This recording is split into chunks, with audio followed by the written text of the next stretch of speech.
자, 수강생 여러분 반갑습니다. 금융하면 정석, 금융의 정석 김영석입니다. 자, 이번 시간부터는 이제 우리 2과목 한번 시작해 보도록 하겠습니다. 자, 2과목 전체 제목이 우리 투자 권유라는 부분인데요.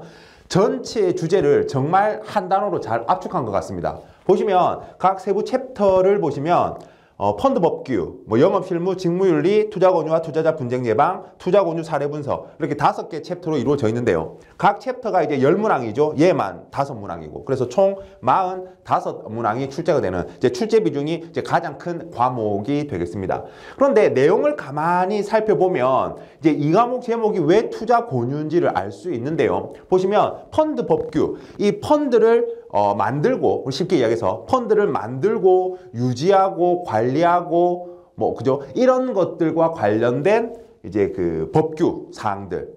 그리고 이제 일반적으로 내가 그러면 펀드를 만들어내었을 때 투자자분들에게 권유하고, 그럼 투자자분들은 펀드에 가입하고 그에 대한 이제 손실과 이득을 모두 이제 갖고 가잖아요. 그에 있어서 이런 부분들이 투자자분들에게 매우 중요하기 때문에 그분들에게 어떤 정상적인 판매, 완전한 판매가 이루어질 수 있도록 어떤 내가 펀드 투자 권유 대행인이나 펀드 투자 권유 자문 인력으로서 가져야 되는 그 직무윤리, 직무의식들, 윤리의식, 그죠? 윤리의식들, 이런 부분들. 그리고 투자 권유와 투자자 분쟁 예방도 마찬가지 투자 권유를 함에 있어서 지켜야 될 어떤 실무 사항들, 어디에 기반해서 이 직무윤리 사항과 법규에 기반해서 말입니다. 그래서 전체적인 내용은 이렇게 고객들에게 이 어떤 펀드라는 상품을 권유함에 있어서 내가 준수해야 될 어떤 법규라든지 아니면 이제 행위 준칙들, 그런 내용들 이제 주로 살펴봅니다. 그리고는 이제 영업 실무 내용과 이제 다른 것들 조금 이제 있다라는 부분인 거죠. 그래서 과목적 특성이 어떤 좀 뭐라고 하죠? 어떤 법규적인 내용이라고 하면 좀 이상하죠.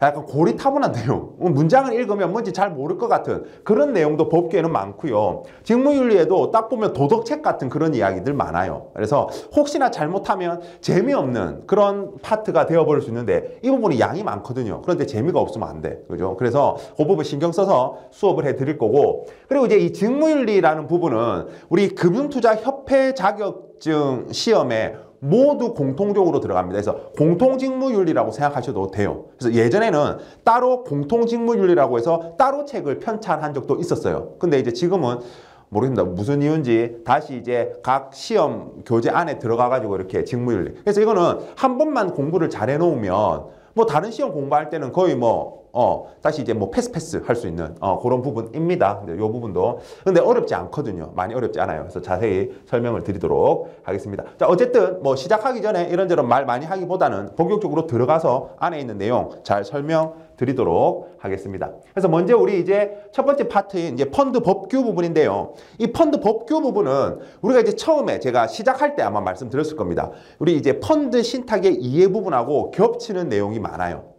그래서 자본시장법에서 정하고 있는, 결국 이게 지금 이제 자본시장법에서 펀드와 관련된 부분을 뽑아서 배우는 거거든요. 그래서 자본시장법에서 우리 펀드의 종류, 그러니까 집합투자기구의 종류라든지 특수한 형태의 집합투자기구 이런 걸 정의하고 있잖아요. 그래서 그 내용 그대로 겹칩니다. 그래서 제가 이 펀드 법규 내용에서는 그 내용을 따로 다시는 언급해 드리지 않는데 우리 앞에서 1과목에서 자세히 배웠으니까요.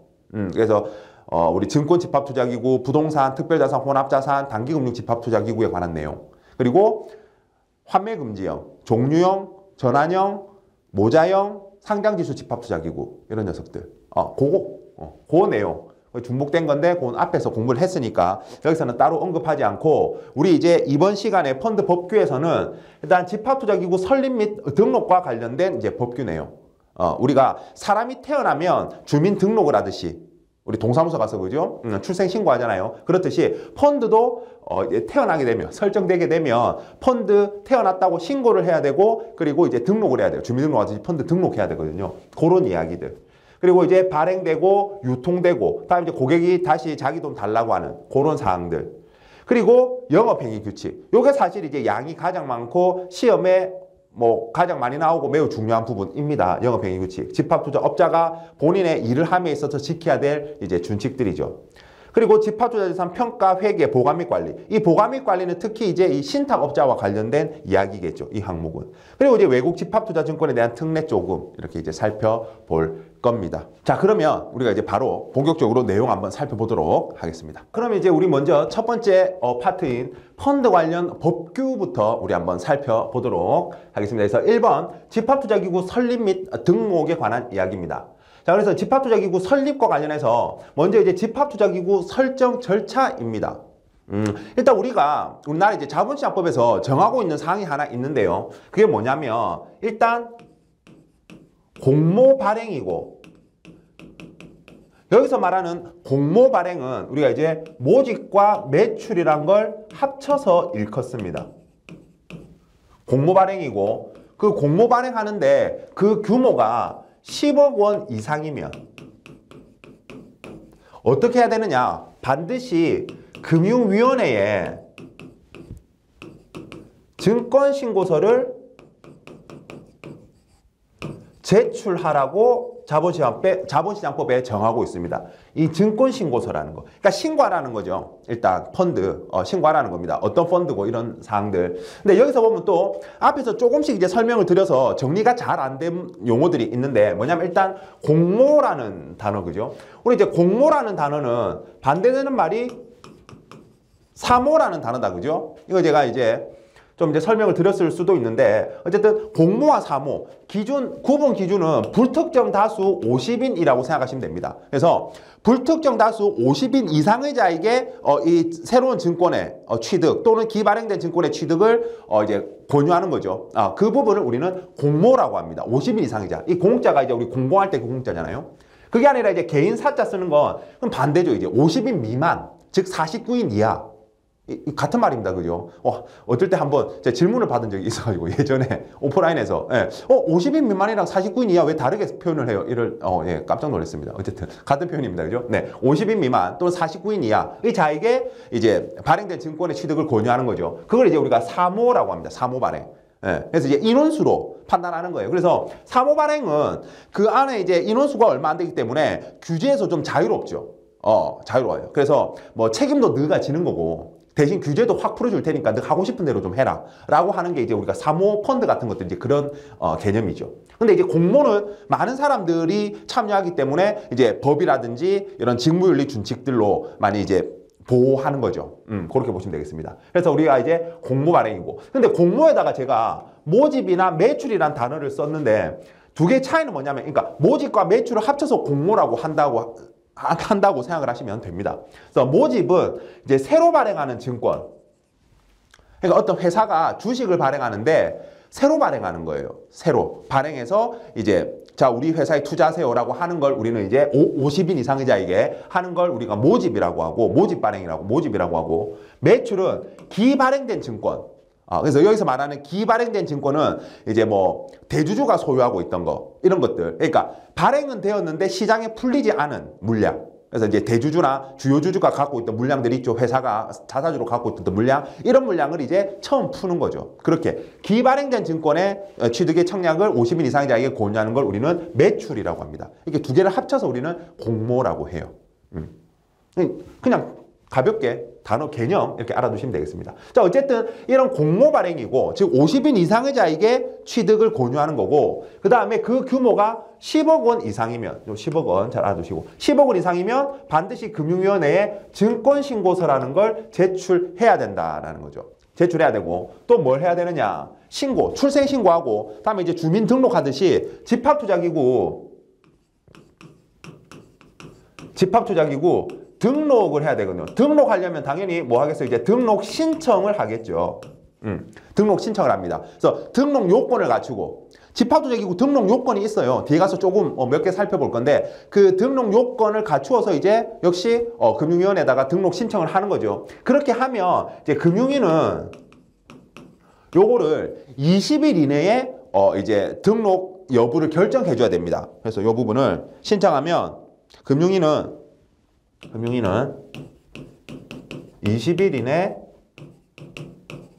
등록 여부 결정을 해줘야 된단 말이죠. 그래서 웬만하면 뭐 등록 요건을 맞으면 당연히 바로 이제 승인해 주겠죠. 자, 이렇게 이제 되면, 이렇게 되면, 그러니까 증권신고서도 제출했고, 그래서 이제 효력 발생했고, 등록 여부도 결정되었으면, 이러면 이제 실제로 모집이나 또는 이제 매출, 즉 공모를 할 수 있다라는 거죠. 그렇게 해서 이제 사람들이 이제 투자자들 다 끌어모았으면, 이제 발행 실적 보고까지 하면 이제 마무리가 된다라는 이야기입니다. 어떤 설정 절차는 이렇다라고 보시면 될 것 같아요. 그래서 여기서 이런 숫자들 좀 조심하시고요. 그리고 이제 이 증권신고서가 좀 우리가 다른 자격시험에서도 시험에 잘 나오는 중요한 내용이라 좀 설명을 드리면, 증권신고서는 이렇게 이제 제출을 하잖아요. 그러면 금융위가 수리했다라고 표현합니다. 수리. 우리가 뭐 고치는 건 아니고 좀 받았다라는 걸 수리했다라고, 또 우리나라 말 진짜 어렵습니다. 그죠? 금융위가 증권신고서를 수리했어요. 수리했으면 그냥 일정 기간이 지나면 이 증권신고서는 뭐 이상이 있지 않는 한 효력이 발생합니다. 그냥 뭐 오타가 있다든지, 그죠? 잘못된 내용이 있지 않는 한 효력이 발생해요. 그 일정 기간이 일반적으로 15일입니다. 15일. 15일이 지나면 효력이 발생해요. 그리고 효력이 발생하면 이때부터 실제로 해당 증권에 대한 청약을 승낙할 수 있습니다. 그러니까 본격적으로 이때부터 열심히 팔 수 있는 거죠. 사실 수리하고 나면 이때부터 권유는 할 수 있어요. 우리 이거 증권 발행하는데 할래? 할래? 할 수는 있지만 실제로 승낙은, 사람들이 한다고 했을 때 승낙은 증권신고서 효력이 발생해야 할 수 있어요. 그리고 사람들한테 이제 청약을 권유할 때는 투자설명서라는 걸 사용해야 되거든요. 투자설명서를 주고 사용해야 돼요. 그 투자설명서는 증권신고서의 내용과 똑같아요. 근데 이제 증권신고서는 금융위에 제출하는 거고, 투자설명서는 사람들한테 주면서 이제 청약을 권유하는 거고. 그래서 그 투자설명서를 여기서 이제 사용하면서 청약을 권유하는데, 이때 증권신고서 효력이 발생한 다음에 사용하는 투자설명서를 우리가 그냥 원래 정식 투자설명서라고 합니다. 그래서 앞에 뭐 떼고 그냥 투자설명서죠. 왜 제가 그런 이야기를 했느냐. 수리 후, 증권신고서 수리 후 효력 발생 전에 사용하는 투자설명서를 예비투자설명서라고 하거든요. 그래서 예비투자설명서와 그냥 투자설명서는 내용은 거의 같은데요. 뭐가 다르냐? 예비투자설명서에는 한 문구가 추가되어 있어요. 아직 우리 증권은 증권신고서의 효력이 발생하지 않았습니다 라는 그 문구가 그냥 추가되어 있어요. 그거 말고는 똑같아요. 어쨌든 예비투자설명서. 이걸 가지고 이제 권유는 할 수 있는 거죠. 그리고 우리가 이제 광고 같은 데 쓰려고 요약문. 그래서 간이투자설명서라고 합니다. 간이투자설명서. 이거는 증권신고서 수리 후, 효력 발생 전, 후 다 쓸 수 있어요. 요약문, 간이투자설명서입니다. 그래서 투자설명서는 이렇게 크게 세 가지 종류가 있다라고까지 알아두시면 거의 뭐 다 알아두는 거죠. 그래서 증권신고서 내용, 효력 발생일 이런 것들, 나머지 됐습니다. 요 정도 필기를 해놓으시고 보시면 될 것 같습니다. 자, 그 다음에는 바로 이제 보도록 할게요. 그래서 투자 신탁 형태에서는 신탁 계약을 체결하겠죠. 그죠? 설립을 하려고 하면 일단 맡겨야 되니까, 그죠? 신탁 계약을 신탁업자랑 체결을 할 거고, 투자 회사 형태는 이제 주식회사를 설립하는 거니까 회사법의 절차에 따라서 우리 이제 투자 회사를 설립할 겁니다. 통상 집합투자업자가 발기인이 된다. 발기인이 된다. 그래서 발기 설립으로만, 제가 요거 이제 설립 절차 한번 설명드린 것 같은데, 발기인 조합을 만들고 그 다음에 정관을 작성하고 그 다음에 실체를 구성한다. 실체를 구성할 때 일단 돈이 필요하니까 주주를 모집하는데, 주주를 모집하는 방식은 크게 두 가지다.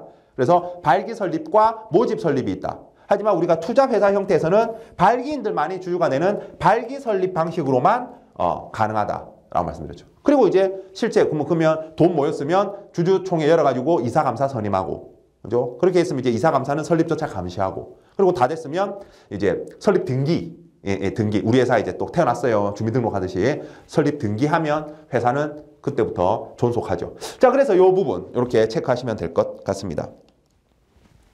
자, 그 다음에 등록과 관련된 이야기입니다. 그래서 자본시장법에 보면 투자신탁이나 투자익명조합의 집합투자업자 또는 투자회사 등은 집합투자기구가 설립된 경우 그 집합투자기구를 금융위원회에 등록하여야 한다라고 명시하고 있죠. 그래서 이제 등록해야 되는 거죠. 등록 요건을 갖추고. 우리가 주로 이제 투자신탁 형태로 설정한다면서요. 그죠? 등록해야 되겠네. 딱 생각이 드실 겁니다. 투자회사도 마찬가지고. 자, 그리고 이제 등록 요건입니다. 등록 요건. 여러 가지가 있지만 굳이 이제 우리 책에 시험 범위로 나와 있지 않으니까 다 모르셔도 됩니다. 그래서 적법하게, 그러니까 자본시장법에, 그죠? 적법하게 설립되었을 것이라든지, 그 다음에, 집합투자 규약이 법령을 위반하지 않았을 것. 이라든지 뭐 그런 것들이죠. 그런 것들입니다. 그런 것들인데 그리고 뭐 투자자의 이익을 뭐 명백히 침해하지 않을 것 뭐 이런 것들 이런 내용이거든요. 어쨌든 그런 것들은 예, 그런 게 있다라고 알아두시고 요거 하나 체크해 둡시다. 등록 요건. 투자 회사 형태 같은 경우에는 투자 회사의 경우 감독이사가 우리 이제 법인이사와 감독이사가 있고 해서 투자 회사 형태는 법인이사 1명, 감독이사 2인 이상. 감독이사 2인 이상 최소. 그래서 법인이사는 집합투자업자라고 그랬습니다. 감독이사가 적격 요건을 갖추고 있고 그러니까 감독이사 적격 요건. 왜? 감독하는 사람이 이상한 뭐 비리를 저지르거나 이랬던 범죄자 이런 사람은 안 되니까 적격 요건을 갖추고 있고 자본금이 1억 원입니다. 1억 원. 요거 체크해 놓으시면 되겠습니다. 1억 원. 요 숫자 알아두시면 되겠어요. 1억 원 이상일 것. 그 외 회사나 조합 형태의 경우 그러니까 투자 유한 회사, 투자 유한 책임 회사라든지 투자 합자 회사, 투자 합자 조합, 투자 임명 조합 그죠? 그런 형태의 경우 등록 신청 당시 자본금 역시 출자금이 1억 원. 네, 1억 원이에요. 1억 원. 그러니까 투자 신탁을 제외하고 회사나 조합의 형태의 경우에는 자본금이 1억 원 이상일 것이라는 조건이 있단 말이죠. 이렇게 알아두시면 되겠습니다. 네, 이 정도. 칠판에 있는 PPT 나와 있는 정도만 여러분들 알아두시면 될 것 같아요. 자, 그리고 이런 사항들은 좀 잘 챙겨야죠. 시험에 잘 나오죠. 관련 사항을 변경할 게 있다. 회사 설립함에 있어서 관련 사항을 변경할 게 있다. 등록함에 있어서. 그러면 2주 이내에 변경 등록해야 된다. 2주. 요거 숫자. 시험에 잘 나옵니다. 2주 이내 변경 등록한다. 근데 예외적으로 법이 바뀌어가지고 나도 그냥 바꿔야 된다든지 아니면은 금융위의 명령으로 바꾼다든지 금융위 너가 시켜서 바꾸는 거라든지 아니면 이제 단순한 자구 수정 글자 그냥 뭐 오타 고치고 이런 거 있잖아요. 그죠? 단순한 자구 수정 등 경미한 사항 변경할 때는 이런 세 가지 경우 이 세 가지 경우에는 변경 등록은 할 필요는 없다. 그냥 바꾸면 그만이다 라는 부분입니다. 자, 그리고 앞에서 설명드렸지만 공모펀드의 경우에는 등록신청서, 그죠? 등록 신청해야 되니까. 그다음에 증권신고서, 이렇게 요 두 개를 일단 제출하면 증권신고서가 수리되었을 때 등록된 것으로 퉁 터준다. 퉁 쳐준다. 그죠? 실제는 좀 편의를 봐준다. 다 허가 나오고 이런 게 아니라, 그죠? 자, 그리고 만약에 근데 정정신고서를 제출했다라고 한다면 뭔가 고칠 게 있어가지고 증권신고서를 고칠 게 있어서 정정신고서를 제출했다면 당연히 정정신고서가 효력이 발생해야 그때 등록된 것으로 봐준다라는 거죠. 그러니까 사모펀드는 근데 뭐 사전에 그런 거 할 필요 없이 설립한 날로부터 2주 이내 사후 보고하면 된다. 사모펀드는.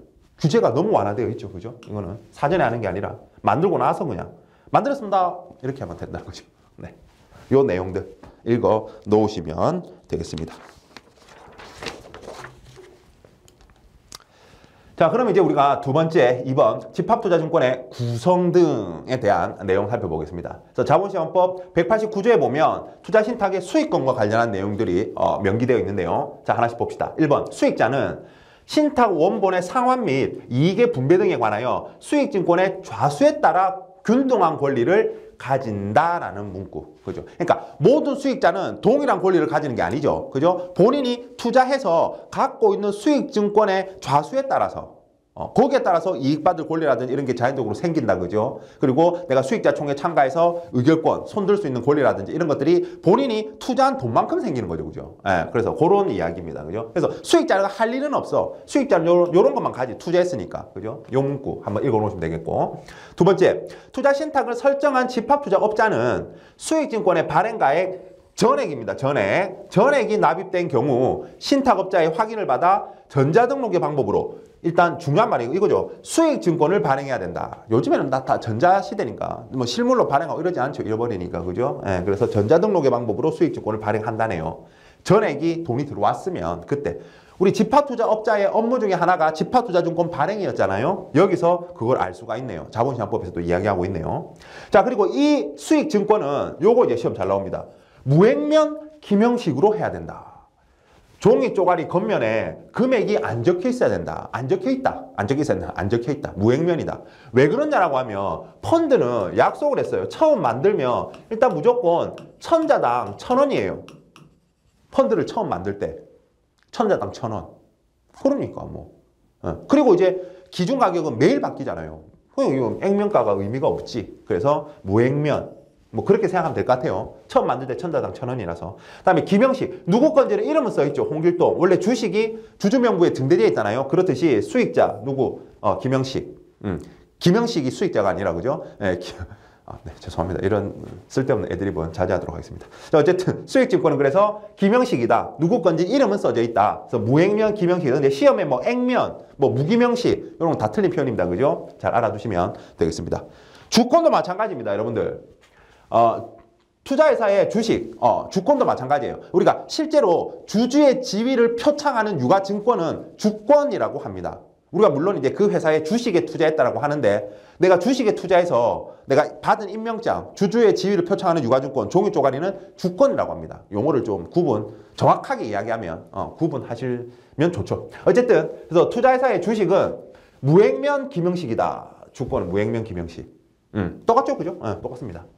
자, 그리고 이제 투자회사가 이제 그 성립 후에 이제 지어졌어요. 그래서 펀드를 계속 굴리고 있어요. 그 후에 신주를 이제 어떻게 보면 추가로 발행하는 거죠. 우리 추가형, 그죠? 펀드들 일반적으로. 신주를 발행하는 경우 신주의 수, 발행가액, 납입기일, 그죠? 몇 주 발행할지, 얼마에 발행할지, 그리고 투자자들은 돈을 언제까지 내야 될지 이런 것들은 다 어디서 결정해요? 이사회가 결정한다. 이사회 결정 사항입니다. 원래 이제 주식회사는 이사회에서 운영한다. 이사들이 운영한다라고 그랬죠. 그죠? 이사회 운영이기 때문에 웬만한 건 다 이사회에서 결정해요. 그리고 이제 근데 주주들에게 피해가 가는 이제 자본시장법에서 정하고 있는 몇 가지 사항은 불러다가 이제 주주총회에서 물어보는 거죠. 근데 이거는 뭐 그런 게 아니라서 그냥 이사회 결정 사항입니다. 요거 주주총회라고 하면 틀립니다. 요거 조심하시면 되겠습니다.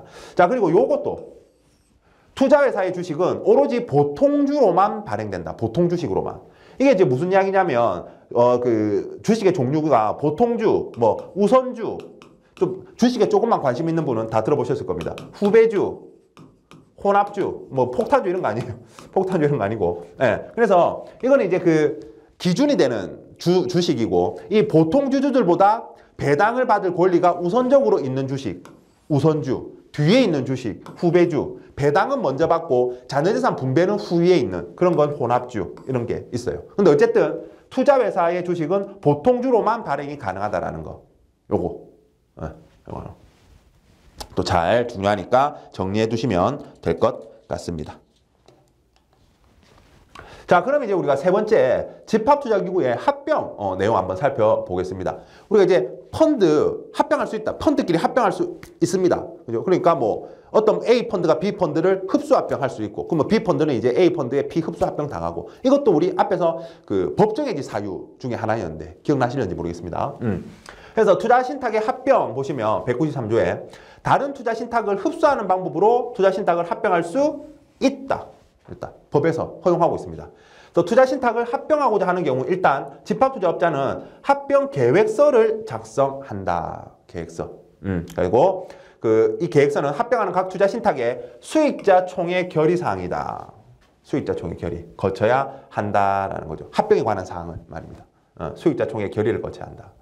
자, 그리고 이제 집합투자업자는 수익자 총회일에 2주 전부터 조심하세요. 2주 전부터 합병 후 6개월입니다. 6개월이 경과하는 날까지 서류를 그 회사 본점, 그다음에 이제 투자 매매업자, 투자 중개업자, 그러니까 이제 판매회사라 이야기죠. 판매업자 영업소에 비치해야 된다. 사람들이 볼 수 있게. 언제부터? 수익자 총회 2주 전부터 합병이 끝난 후 6개월까지. 합병이 끝난 후 6개월까지는 비치해야 된다라는 부분이었습니다. 자, 그리고 이제 집합투자업자는 합병한 사실을 지체 없이 금융위원회에 보고하고 수익증권이 상장되어 있는 때에는 거래소에도 보고하고 상장되어 있으면 아니면 그냥 금융위원회만 보고하고 퉁치면 되고 상장형은 거래소에도 보고해야 된다. 다음에 투자신탁의 합병은 금융위원회에 보고를 한 때 그 효력이 발생한다라고 하네요. 그 효력이 발생한다. 합병의 효력은 보고를 한 때 발생한다. 자, 이런 문장들 읽어 놓으셔서 시험에 대비하시면 되겠습니다. 자, 또 우리 뭐 어려운 건 없으니까.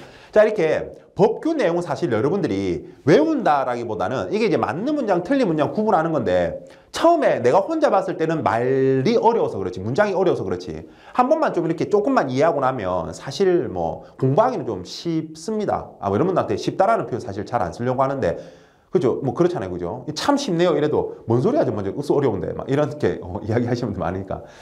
근데 어쨌든 좀 하시다 보면 제 말이 뭔지 공부만 좀 하시다 보면 좀 이해하실 수 있을 겁니다. 자, 그럼 네 번째, 증권의 발행 및 유통 부분 살펴보겠습니다. 자, 증권신고서입니다. 이제 앞에서 이야기했듯이 공모 발행, 즉 모집과 매출이고 그 규모가 10억 원 이상이면 증권신고서를 금융위원회에 반드시 제출해야 된다. 의무사항이다. 랍니다. 그래서 효력 발생 기간, 일반적으로 15일이다. 이죠. 15일이다. 요거는 참고로 알아두세요. 시험에 뭐 나올 확률은 적습니다. 제가 참고로 적어봤어요. 상장된 환매금지형 집합투자기구는 10일이랍니다. 10일. 좀 짧네요. 그죠? 수익자에게 배정하는 방식의 환매금지형 집합투자기구는 또 7일이라네요. 7일. 뭐 어째 그렇습니다. 그래서 요건 같은 시옷, 10일, 같은 시옷 이렇게 외우면 되고요. 배정이란 말이 들어가면 이 효력 발생 기간에서 희한하게 다 7일이더라고요. 그렇게 이제 양이 많으면 이렇게 외우는 방법을 알려드리겠는데 어쨌든 가나는 사실 시험에 뭐 거의 안 나온다고 보시면 되니까 요것만 잘 알아주세요. 여러분들은.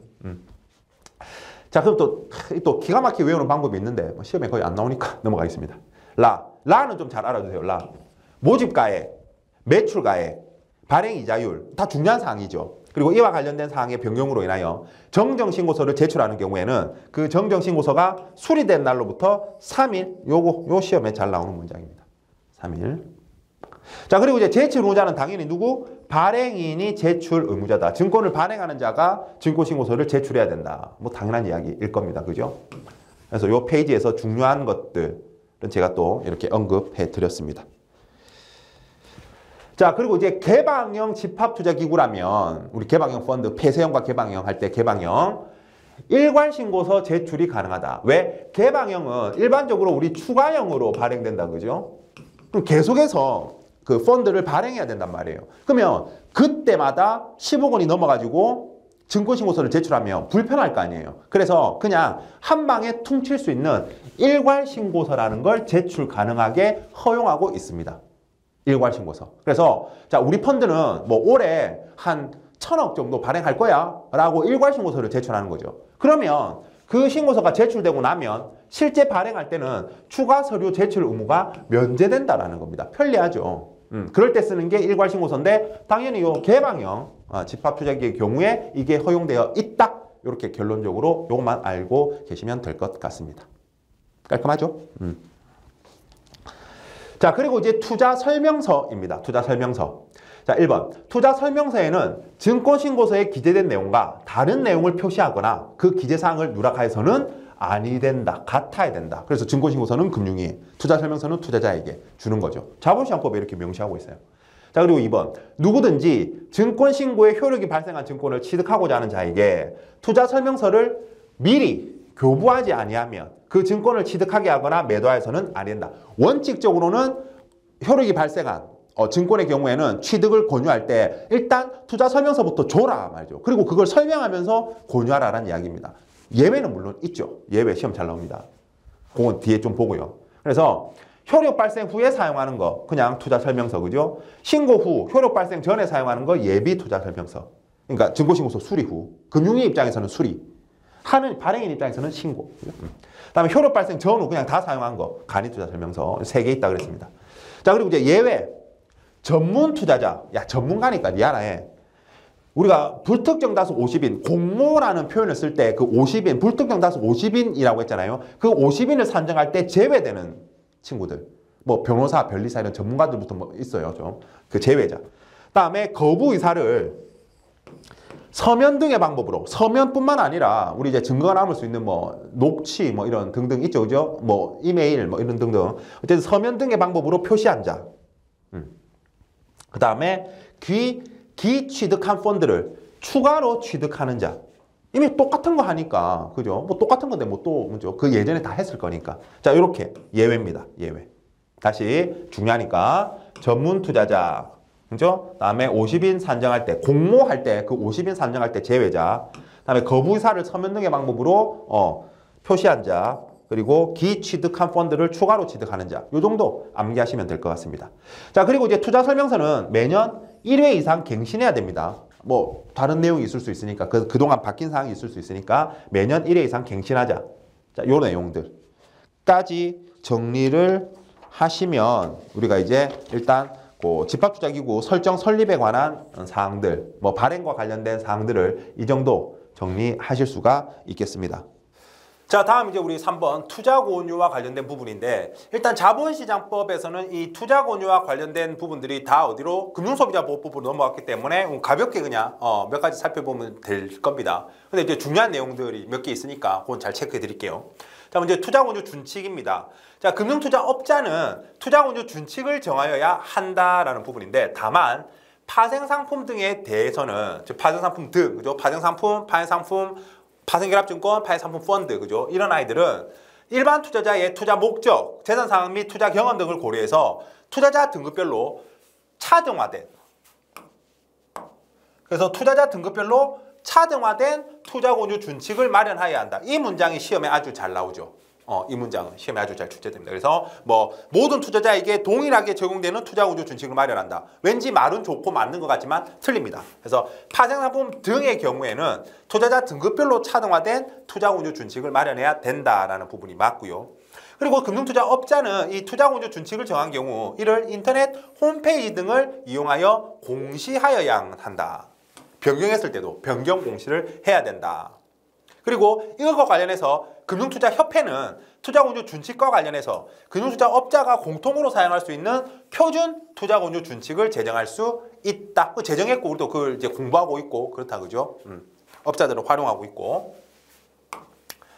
자, 그리고 이제 투자권유 대행인에 관한 이야기 보시면 이제 금융투자업자는 이제 다음 요건을 갖춘 자, 모두 갖춘 자, 이제 개인에게 투자권유를 위탁할 수 있다. 그래서 이제 투자권유 대행인, 그래서 펀드 투자권유 대행인, 증권 투자권유 대행인 이렇게 두 종류가 존재하는 거죠. 그래서 파생 상품 등에 대해서는 투자권유 위탁이 금지되어 있기 때문에 대행인이 없는 거죠, 그죠? 없습니다.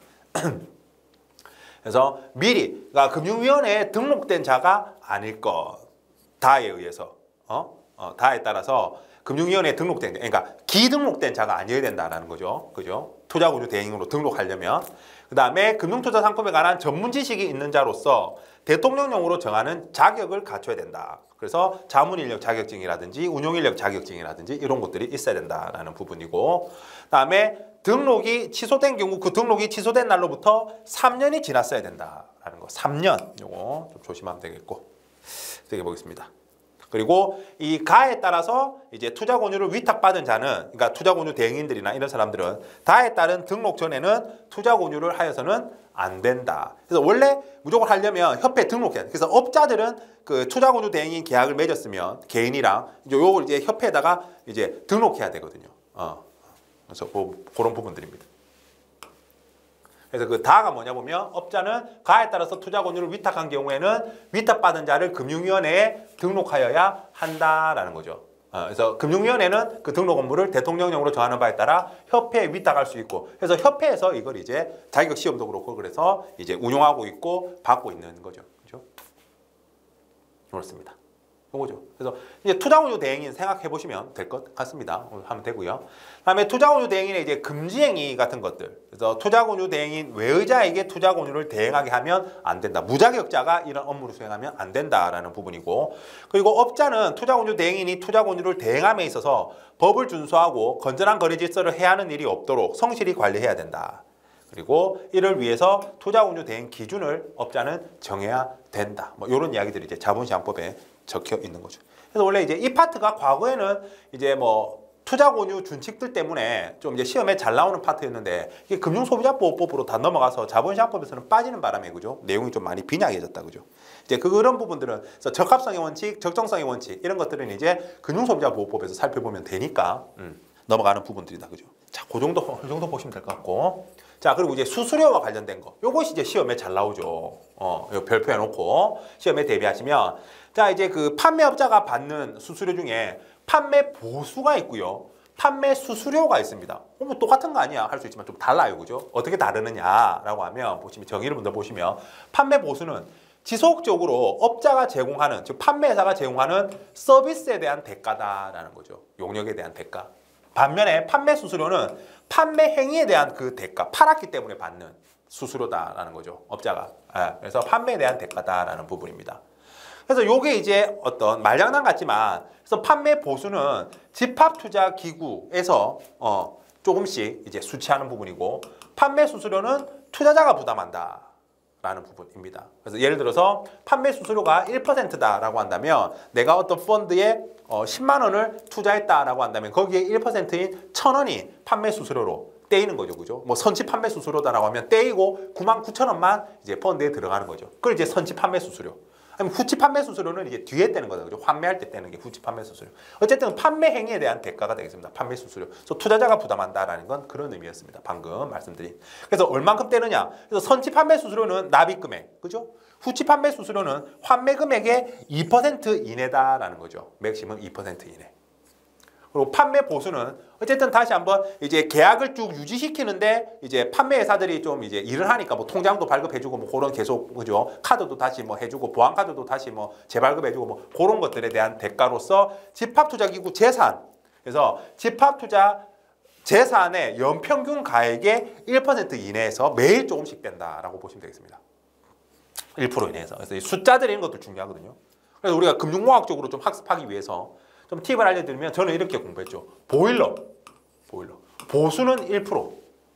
다음에 이제 이런 메이커 아시나 모르겠습니다. 안나수이.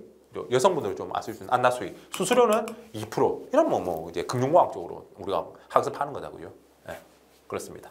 안나수이, 보일러 뭐 이런 식입니다. 그래서 우리가 이제 이런 이제 수수료는 둘 다 받거나 하나만 수취할 수 있다. 보수 수수료. 그리고 판매 보수는 그래서 매일 집합투자 재산 크기에 비례해서 조금씩 떼고 그죠? 그 수취해야 될 금액에서 나누기 365 해가지고 조금씩 떼고 판매 수수료는 일시금으로 아니면은 이제 투자 기간 동안 분할해서 수취가 가능하다. 어느 한도 내에서 요 한도 내에서 그래서 보일러 안나수익 뭐 이런 거 잘 하시면은 이건 뭐 거의 뭐 100% 정리되시죠, 그죠? 시험에 잘 나오니까 잘 정리해 주시기 바랍니다.